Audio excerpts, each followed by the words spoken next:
நேரம் லேட்டா வந்திருக்கோம். ஸோ பொட்டுக்கடலையை வச்சு ஜெனரலா நம்ம சட்னி தான் வந்து பண்ணுவோம். பட் ஆனா 10 மினிட்ஸ்ல எப்படி பொட்டுக்கடலையை வச்சு ஒரு குழம்பு பண்ணலான்றத பார்க்கலாம். அது என்னன்னு தெரிஞ்சுக்கிறதுக்கு முன்னாடி நம்ம சேனல் என்ன ஃபாலோ பண்ணாம இருந்தா ஃபாலோ பண்ணிட்டு பாருங்க.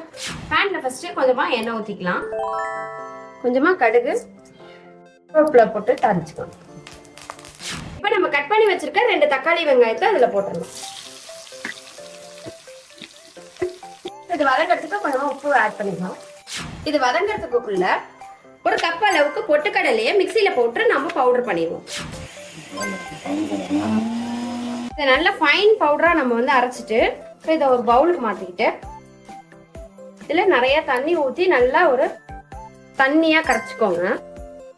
வெங்காயம் தக்காளி வதங்கினோடனே 1 ஸ்பூன் இஞ்சி பூண்டு பேஸ்ட், ஸோ அதோட மஞ்சத்தூள், மிளகாத்தூள், மல்லித்தூள், கரம் மசாலா எல்லாத்தையும் ஒன்றா ஆட் பண்ணிடுவோம். கொஞ்சமா தண்ணி ஆட் பண்ணி இது பச்சை வாசம் போற வரைக்கும் நம்ம வெயிட் பண்ணணும். இதுக்கு தேவையான அளவுக்கு உப்பு போட்டுக்கோங்க. இப்போ வந்து பாத்தீங்கன்னா இந்த பொட்டுக்கல்லையே நல்ல தண்ணியா வந்து நீங்க கலக்கிக்கோங்க, ஏன்னா வந்து சீக்கிரமாவே இது கெட்டியாயிடும். இப்போ கலக்கி வச்சிருக்க இந்த பொட்டுக்கல்லையே இதோட ஆட் பண்ணிக்கலாம். பாருங்க 10 மினிட்ஸ்லயே வந்து இந்த குருமா ரெடி ஆயிடுச்சு. ஸோ இதை வந்து பாத்தீங்கன்னா இட்லி, தோசை, சப்பாத்தி அப்படின்னு எதுக்கு வேணாலும் நீங்க சைட் டிஷ்ஷா யூஸ் பண்ணிக்கலாம். இதை நீங்களும் வீட்டில் ட்ரை பண்ணி பார்த்துட்டு எப்படி இருந்துச்சுன்னு எனக்கு கமெண்ட் பண்ணுங்க. மறக்காம உங்க ஃபேமிலி ஃப்ரெண்ட்ஸ்க்கு இதை ஷேர் பண்ணிடுங்க.